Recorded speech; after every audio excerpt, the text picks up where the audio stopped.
आप सभी को नमस्कार।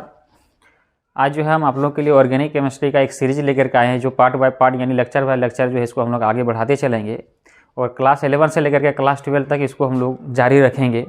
चलिए बिना देर के आज का जो लेक्चर है हम लोग शुरू करते हैं, जी कि इसको बेसिक लेवल से शुरू करते हैं, जी कि ऑर्गेनिक केमिस्ट्री का जो शुरुआत है वहाँ से हम लोग शुरू करते हैं। तो सबसे पहले चलिए जानने का प्रयास करते हैं जी कि ऑर्गेनिक मीन्स क्या होता है। ऑर्गेनिक मीन्स क्या होता है? लाइफ होता है। क्या होता है? लाइफ होता है। क्या होता है? लाइफ होता है। तो ऑर्गेनिक केमिस्ट्री किसे कहते हैं? तो हम लोग जानने का प्रयास करते हैं। The branch of chemistry in which carbon containing compounds are studied except inorganic salt called organic chemistry. मतलब रसायन विज्ञान के जिस शाखा के अंतर्गत कार्बन युक्त यौगिकों का क्या जाता है, अध्ययन किया जाता है, उसी को हम लोग क्या कहते हैं? कार्बनिक रसायन या ऑर्गेनिक केमिस्ट्री कहते हैं। वो ऐसा कंपाउंड यानी वैसा यौगिक जिसमें कार्बन मस्ट हो। क्या हो? कार्बन मस्ट हो, यानी कार्बन उसमें होना चाहिए। वैसे यौगिकों का अध्ययन हम लोग जिस रसायन विज्ञान के जिस शाखा के अंतर्गत करते हैं उसी को हम लोग क्या कहते हैं? कार्बनिक रसायन कहते हैं या ऑर्गेनिक केमिस्ट्री कहते हैं। एक्सेप्ट किसको? एक्सेप्ट यानी इनऑर्गेनिक सॉल्ट, यानी कंपाउंड को क्या करके छोड़ करके जितने भी कार्बन कंटेनिंग कंपाउंड्स होगा उसको हम लोग क्या कहेंगे? ऑर्गेनिक कंपाउंड्स कहेंगे। और रसायन विज्ञान के जिस शाखा के अंतर्गत उन ऑर्गेनिक कंपाउंड का अध्ययन किया जाता है उसी को हम लोग क्या कहते हैं? ऑर्गेनिक केमिस्ट्री कहते हैं। अब चलिए थोड़ा चलते हैं ऑल डिफिनेशन की ओर। ऑल डिफिनेशन यानी जो है इसको कैसे यहाँ पर जो है न्यू डिफिनेशन की ओर आगे बढ़ा, इससे पहले हम लोग जानने का प्रयास करते हैं हुआ क्या 19वीं शताब्दी के शुरुआत तक। कहाँ तक? 19वीं शताब्दी के शुरुआत तक बहुत सारे साइंटिस्ट जो थे उन्होंने प्रयास किया प्रयोगशाला में ऑर्गेनिक कंपाउंड को क्या करने के लिए? निर्माण करने के लिए आर्टिफिशियली। लेकिन सारे के सारे वैज्ञानिक असफल रहे। उनमें से एक वैज्ञानिक जिसका नाम था बर्जेलियस, उन्होंने एक थ्योरी दिया, एक हाइपोथेसिस दिया और उन्होंने बताया कि जितने भी ऑर्गेनिक कंपाउंड का जो निर्माण होता है लिविंग बींग्स में, उसमें एक मिस्टीरियस फोर्स काम करता है, एक रहस्यमयी फोर्स काम करता है। उसी के वजह से जो है लिविंग बींग्स में यानी पेड़ पौधे और जो है जानवरों में ऑर्गेनिक कंपाउंड का निर्माण होता है। उन्होंने यह प्रपोज किया, उन्होंने एक हाइपोथेसिस दिया, उन्होंने बताया propose that the synthesis of organic compounds within the living beings plants and animals required some mysterious force, this force called vital force and the theory was referred to as vital force theory. इसका दूसरे शब्दों में हम कहें कि vital force theory का मतलब क्या हुआ? किसके अनुसार से? बर्जेलियस के अनुसार से, कि वाइटल फोर्स थ्योरी का यही सब मतलब हुआ जी कि ऑर्गेनिक कंपाउंड को प्रयोगशाला में आर्टिफिशियली नहीं बनाया जा सकता है, यानी मानव उसको बना ही नहीं सकता है। इसका मतलब यही हुआ, केवल उसे हम लोग लिविंग बींग यानी पेड़ पौधों से ही प्राप्त कर सकते हैं, उसी को हम लोग ऑर्गेनिक कंपाउंड कहें। तब उन्होंने एक डिफिनेशन बनाया, इसका डिफिनेशन दिया। क्या डिफिनेशन दिया? The compounds which were obtained directly और indirectly from plants and animals. किससे? प्लांट्स एंड एनिमल्स से प्राप्त कर सकते हैं। Are called organic compounds and the branch of chemistry in which these compounds are studied are called organic chemistry. यानी वैसे पदार्थ जिसको प्रत्यक्ष या अप्रत्यक्ष रूप से लिविंग बींग्स यानी सजीवों से प्राप्त किए जा सकते हैं, उसे हम लोग क्या कहते हैं? कार्बनिक कंपाउंड कहते हैं, यानी कार्बनिक यौगिक कहते हैं। और उसका अध्ययन रसायन विज्ञान के जिस शाखा के अंतर्गत किया जाता है उसी को हम लोग क्या कहते हैं? कार्बनिक रसायन कहते हैं। क्या कहते हैं? कार्बनिक रसायन कहते हैं। लेकिन ये जो इसको बड़ा झटका कब लगा बर्जेलियस को? एक वहलर नाम का वैज्ञानिक 1828 ईस्वी में क्या किया, उन्होंने जो है अमोनियम सल्फेट और पोटेशियम साइनेट को लेकर के अमोनियम साइनेट बनाने का प्रयास कर रहा था। क्या कर रहा था? अमोनियम साइनेट बनाने का प्रयास कर रहा था। लेकिन अभिक्रिया के उसी स्थिति में, उसी परिस्थिति में क्या हुआ, वो जो अमोनियम साइनेट हुआ जो रीअरेंज हो गया। क्या हो गया? रीअरेंज हो गया और एक ऑर्गेनिक कंपाउंड यूरिया का निर्माण हुआ, जो पहला ऑर्गेनिक कंपाउंड था जिसे लेबोरेटरी में बनाया जा सका। उन्होंने क्या किया? पहले लिया अमोनियम सल्फेट लिया। क्या लिया? अमोनियम सल्फेट और पोटेशियम साइनेट को लेकर के क्या किया? हीट किया। क्या किया? हीट किया तो बना क्या? बना अमोनियम साइनेट बना। क्या बना? अमोनियम साइनेट बना। ये जो क्या था, ये अमोनियम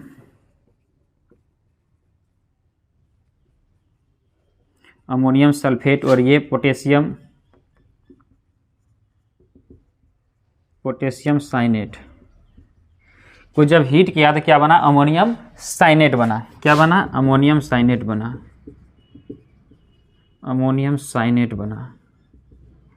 और ये जो क्या था अमोनियम साइनेट एक इनऑर्गेनिक कंपाउंड था। क्या है, यानी कंपाउंड था नहीं, कार्बो है ना, कंपाउंड है, इनऑर्गेनिक कंपाउंड है। क्या है, इनऑर्गेनिक कंपाउंड है। जब इसी परिस्थिति में यानी अभिक्रिया के इसी परिस्थिति में ये क्या हो गया, रीअरेंज हो गया। क्या हो गया, रीअरेंज हो गया, यानी पुनर्व्यवस्थित होकर के क्या बनाता है, एक यूरिया का निर्माण करता है। क्या करता है, एक यूरिया का निर्माण करता है। ये जो क्या हुआ, एक यूरिया का निर्माण किया, और ये जो क्या था, एक ऑर्गेनिक कंपाउंड था। क्या था, ऑर्गेनिक कंपाउंड था। तो क्या हुआ, ये जो वोलर साहब जो थे क्या किए, प्रयोगशाला में क्या बनाना चाह रहे थे, अमोनियम साइनेट बनाना चाहते थे। किसको मिला करके बनाना चाहते थे, अमोनियम सल्फेट और पोटेशियम साइनेट को लेकर के क्या करना चाहते थे, अमोनियम साइनेट बनाना चाहते थे। लेकिन क्या हुआ, अभिक्रिया के उसी कंडीशन में, ये उसी हीट के कंडीशन में, यानी यहाँ पर भी हीट लगेगा, हीट के कंडीशन में क्या हुआ, ये रीअरेंज हो गया। कौन रीअरेंज हो गया, ये जो यहाँ पर जितने भी एटम्स देख रहे हैं वो क्या हो गया, सारा रीअरेंज हो गया, और एक यूरिया क्या हो गया, एक यूरिया कंपाउंड जो ऑर्गेनिक कंपाउंड था ये निर्माण हो गया, जो एक ये ऑर्गेनिक कंपाउंड है। तब जो है वाइटल फोर्स थ्योरी को क्या किया, एक बड़ा झटका लगा। तब से जो है ऑर्गेनिक कंपाउंड का बनाने का प्रयोगशाला में सिलसिला जारी रहा। क्या किया, तब इसके बाद जो है इथाइल अल्कोहल का निर्माण 1828 ईस्वी में किसने किया, हेनेल ने किया। और एसिटिक एसिड का निर्माण जो 1845 ईस्वी में यानी 1845 में कोल्वे ने किया। और मीथेन इन 1856 बाय बर्थोलेट ने किया। क्या किया, जैसे ही जो है वोहलर साहब ने क्या किया, बना लिया ऑर्गेनिक कंपाउंड को प्रयोगशाला में, तब से जो है ऑर्गेनिक कंपाउंड को प्रयोगशाला में बनाने का सिलसिला जारी रहा। और आज जो है करोड़ों कंपाउंड का निर्माण हो चुका है, और डेली यानी प्रत्येक दिन जो है ऑर्गेनिक कंपाउंड का निर्माण प्रयोगशाला में होते आ रहा है। फर्स्ट जो है ऑर्गेनिक कंपाउंड प्रयोगशाला में जो निर्माण किया गया था वो क्या था, इसको पूछा भी जा चुका है, अगर पूछा भी जा सकता है जी कि फर्स्ट ईयर में, जी कि फर्स्ट ऑर्गेनिक कंपाउंड का नाम बताइए जिसे प्रयोगशाला में बनाया जा चुका था, यानी नॉन जिसको कहते हैं नॉन ऑर्गेनिक कंपाउंड जिसको प्रयोगशाला में बनाया गया था वो। और इसका जो मोलिकुलर मास होगा, इसका जो देख रहे हैं आणविक द्रव्यमान होगा, ये क्या होगा, 60 होगा। क्या होगा, 60 होगा। कभी कभी ये भी पूछा जा सकता है जी कि वह ऑर्गेनिक कंपाउंड का नाम बताइए, यानी उस ऑर्गेनिक कंपाउंड का मोलिकुलर मास बताइए, आणविक द्रव्यमान बताइए जिसे जो है प्रयोगशाला में पहली बार बनाया गया था। mu या U बोलते हैं, जिसको यूनिफाइड मास बोलते हैं, 60 mu। इसको कैलकुलेशन कीजिएगा, जो आप पढ़ चुके होंगे फर्स्ट चैप्टर में, जो है इसका mu कैसे निकालते हैं, यानी इसको मोलिकुलर मास यानी आणविक द्रव्यमान कैसे निकालते हैं। इसका न्यू डिफिनेशन क्या है। तो न्यू डिफिनेशन जानने से पहले से उसका एक टर्म को हम लोग समझते हैं, जिसको हम लोग कहते हैं हाइड्रोकार्बन्स। क्या कहते हैं, हाइड्रोकार्बन्स। ये आप लोग 10th क्लास में 10th स्टैंडर्ड में आप लोग जो है पढ़ चुके होंगे कि हाइड्रोकार्बन किसे कहते हैं। ये कहता है compounds which they are composed of carbon and hydrogen only, माने वैसा यौगिक जो केवल कार्बन और हाइड्रोजन से बने होते हैं, उसी को हम लोग क्या कहते हैं, हाइड्रोकार्बन कहते हैं। क्या कहते हैं, हाइड्रोकार्बन कहते हैं। जैसे ले सकते हैं मीथेन, ये सब आप पढ़ चुके हैं, C2H6 इथेन, C3H8 प्रोपेन, है ना, जो केवल क्या हो, कार्बन और हाइड्रोजन से कंपोज हो, बेंजीन भी होगा ना, ये सब क्या होगा, हाइड्रोकार्बन होगा। तो अब न्यू डिफिनेशन जो होगा ऑर्गेनिक केमिस्ट्री का, क्या होगा, ऑर्गेनिक केमिस्ट्री का न्यू डिफिनेशन होगा। क्या होगा, the branch of chemistry in which hydrocarbons and their derivatives. क्या कहता है, हाइड्रोकार्बन्स एंड देयर डेरिवेटिव्स, यानी हाइड्रोकार्बन और उनके व्युत्पन्नों को, है ना, का अध्ययन जो है क्या कहलाता है, ऑर्गेनिक केमिस्ट्री कहलाता है। In branch of chemistry in which hydrocarbons and their derivatives are studied. क्या जाता है, स्टडीड किया जाता है, उसी को हम लोग क्या कहते हैं, ऑर्गेनिक केमिस्ट्री कहते हैं। यानी रसायन विज्ञान के जिस शाखा के अंतर्गत हाइड्रोकार्बन और उनके व्युत्पन्नों का क्या जाता है, अध्ययन किया जाता है, उसी को हम लोग क्या कहते हैं, ऑर्गेनिक केमिस्ट्री कहते हैं। ये न्यू डिफिनेशन हुआ। हम बताएं तो वहाँ जो है एक्सेप्ट इनऑर्गेनिक सॉल्ट, यानी अकार्बनिक यौगिकों को छोड़ करके, जैसे carbon monoxide, carbon dioxide, carbon disulphide, sodium carbonate, sodium bicarbonate, calcium carbonate, potassium carbonate, potassium cyanate, ammonium cyanate, potassium cyanide etcetera, ये जो है दीज आर क्या है, इनऑर्गेनिक कंपाउंड्स। देखिए इसमें भी क्या है, कार्बन कंटेंट है, ये क्या है, कार्बन कंटेंट है, लेकिन ये ऑर्गेनिक कंपाउंड के जैसा जो प्रॉपर्टीज है ये शो नहीं करता है, इसीलिए जो क्या है, ये इनऑर्गेनिक कंपाउंड्स है, ये इनऑर्गेनिक प्रॉपर्टीज को शो करता है, इसीलिए ये ऑर्गेनिक कंपाउंड्स नहीं है, क्या है, इनऑर्गेनिक कंपाउंड है। अगर आप कहीं भी ये सब देखेंगे तो ये इसको आप ऑर्गेनिक कंपाउंड नहीं कहेंगे, क्या कहेंगे, इसे इनऑर्गेनिक कंपाउंड कहेंगे और कार्बनिक कंपाउंड कहेंगे। चलिए, जब कार्बन की ही चर्चा होता है, ओवरऑल हम लोग ऑर्गेनिक केमिस्ट्री में देखें तो क्या देखें, कार्बन का ही चर्चा है, तो थोड़ा सा उसके बारे में जान जाते हैं। कार्बन का सिंबल क्या होता है, सी होता है। क्या होता है, सी होता है। उसका एटॉमिक नंबर कितना होता है, 6 होता है। और एटॉमिक मास जो जनरली हम लोग अक्सर लेते हैं वो क्या होता है, 12 होता है। और इसको हम लोग डिनोट करते हैं, यहाँ सी लिखते हैं, यहाँ पर उसका एटॉमिक मास लिखते हैं, और यहाँ बेस में उसका क्या लिखते हैं, एटॉमिक नंबर को डिनोट करते हैं। और उसका इलेक्ट्रॉनिक कॉन्फ़िगरेशन होगा 1s2 2s2 एंड 2p2 होगा।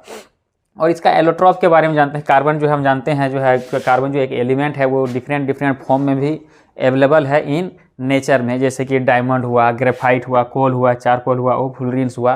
ये सब उसको हम लोग क्या कहते हैं, उस कार्बन का क्या कहते हैं, एलोट्रॉप्स कहते हैं, अप्रूव कहते हैं। क्या कहते हैं, अप्रूव कहते हैं। तो अप्रूव कहते किसको हैं, यानी एलोट्रॉप्स किसको कहते हैं, मतलब 2 और more than 2 forms of an element. क्या है, किसी भी तत्व का 2 या 2 से अधिक रूप क्या हो, जिसका क्या हो, केमिकल प्रॉपर्टीज क्या हो, सेम हो, यानी सेम केमिकल प्रॉपर्टी, जिसका रासायनिक गुण क्या हो, सेम हो, बट डिफरेंट फिजिकल प्रॉपर्टी, यानी उसका जो भौतिक गुण हो क्या होना चाहिए, भिन्न भिन्न होना चाहिए। उसी को हम लोग क्या कहते हैं, एलोट्रॉप्स कहेंगे ऑफ एन एटम, एलिमेंट।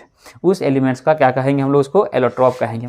जैसे जी उसका जो एलोट्रॉप का जो अरेंजमेंट होगा एटम्स का होगा वो डिफरेंट होगा, कोई ब्रिटल हार्ड होगा, और कोई ब्रिटल भी हो सकता है, कोई सॉफ्ट भी हो सकता है। उसका मेल्टिंग पॉइंट जिसको कहते हैं, उसका बॉइलिंग पॉइंट क्या होगा, टोटली डिफरेंट होगा।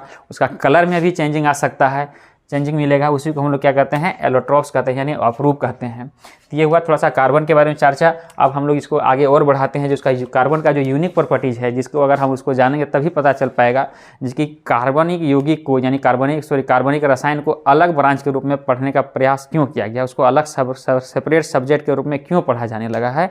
चलिए जानते हैं क्या होता है। पहला प्रॉपर्टीज है टेट्रावैलेंसी ऑफ कार्बन। कार्बन के कितना वैलेंसी होता है, 4 वैलेंसी होते हैं। क्या होते हैं, 4 वैलेंसी होते हैं। और वो क्या होते हैं, 4 वैलेंसी होता है। कितना होता है, 4 वैलेंसी। कितना होता है कार्बन का, 4 वैलेंसी होता है। यानी संयोजकता इसका कितना होता है, कार्बन का 4 होता है। वो भी कैसा होता है, कोवलेंट होता है। कैसा होता है, कोवलेंट होता है, सहसंयोजक होता है। क्या होता है, उसका जो चारों वैलेंसी होता है 4 सहसंयोजक, 4 सहसंयोजक बंध बनाता है। ये क्या करता है, 4 सहसंयोजक बनाता है। कार्बन जो है कभी भी जो है आयनिक यौगिक नहीं बनाता है, ionic compound does not form, because बताते हैं क्यों, to achieve noble gas configuration carbon atom can not lose और gain its 4 electrons to form cation और anion because of the large amount of energy required for this process. क्या करता है, अगर वो चारों इलेक्ट्रॉन लॉस करके वो कैटायन बनाता है, अगर यह 4 इलेक्ट्रॉन ग्रहण करके वो एनायन बनाता है, तो उसके लिए क्या करना होगा, बहुत ज़्यादा मात्रा में क्या देना पड़ेगा, एनर्जी देना पड़ेगा, जो संभव नहीं है। इसीलिए क्या करता है ये कार्बन जो है क्या करता है, आयनिक कंपाउंड नहीं बनाता है। क्या करता है, आयनिक कंपाउंड नहीं बनाता है। तो करता क्या है, कार्बन कंपाउंड्स क्या करता है, फॉर्म्स कोवलेंट बॉन्ड्स। क्या करता है, कोवलेंट बॉन्ड बनाता है। क्या करके, शेयरिंग इट्स 4 आउटरमोस्ट इलेक्ट्रॉन, यानी जो उसका जो 4 संयोजी इलेक्ट्रॉन होता है उसको क्या करके या तो जो शेयर करता है, डोनेट नहीं करता, शेयर करता है। और क्या करता है कोवलेंट बॉन्ड का निर्माण करता है, 4 कोवलेंट बॉन्ड का निर्माण करता है। कितने, ये आयनिक कंपाउंड का निर्माण नहीं करता है। आयनिक कंपाउंड को निर्माण करने के लिए बहुत ज़्यादा मात्रा में एनर्जी का रिक्वायर्ड होगा, जो हम लोग ये क्लास 10th में भी इसको पढ़ चुके हैं। और दूसरा प्रॉपर्टीज है कैटेनेशन प्रॉपर्टीज, जिसको हम लोग एक यूनिक प्रॉपर्टीज कहते हैं। किसका, कार्बन का। ये कैटेनेशन है क्या, यानी श्रृंखलन, जिसको हिंदी बोलेंगे क्या होता है, बोलेंगे श्रृंखलन। क्या होता है, the tendency of an element to form chains of identical atoms is called catenation. यानी वैसा परमाणु जो खुद अपने यानी सिमिलर एटम से, यानी अपने जैसे परमाणु से क्या करके जुड़ करके लार्ज नंबर ऑफ कंपाउंड्स बनाता है, चेन बनाता है, वैसे गुण को ही हम लोग उसको क्या कहते हैं, उसको कैटेनेशन कहते हैं, श्रृंखलन गुण कहते हैं।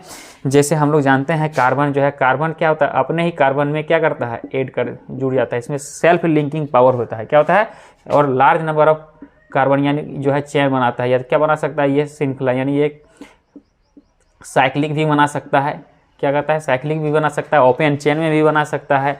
जैसे हम लोग इसको लेते हैं ओपन चेन के रूप में, इस वजह से साइक्लिक लिए, ठीक है। इसमें ये क्या होता है, एबिलिटी होता है क्या होता है, सेल्फ लिंकिंग का, अपने ही एटम से क्या करने का, जुड़ने का क्षमता होता है और बड़ा से बड़ा कंपाउंड बनाने का क्षमता होता है इसके पास। इसीलिए इसमें जो सबसे मोस्ट जो प्रॉपर्टीज है इसका क्या है, कैटेनेशन प्रॉपर्टीज है। और सेकेंड है क्या है, आइसोमेरिज्म। क्या है, आइसोमेरिज्म। और ये आइसोमेरिज्म क्यों होता है कि ड्यू टू जो है क्या होता है इसका टेट्रावैलेंसी के कारण से होता है, क्योंकि कार्बन का जो कोवलेंट है ना 4 कोवलेंट बॉन्ड होता है, उसके वजह से क्या करता है ये आइसोमेरिज्म बनाता है। और डिफरेंट जो है उसका जो कार्बन एटम्स का जो अरेंजमेंट होता है डिफरेंट हो जाता है। तो हम लोग जानते हैं आइसोमेरिज्म किसको कहते हैं, इसको 10th में पढ़ चुके हैं।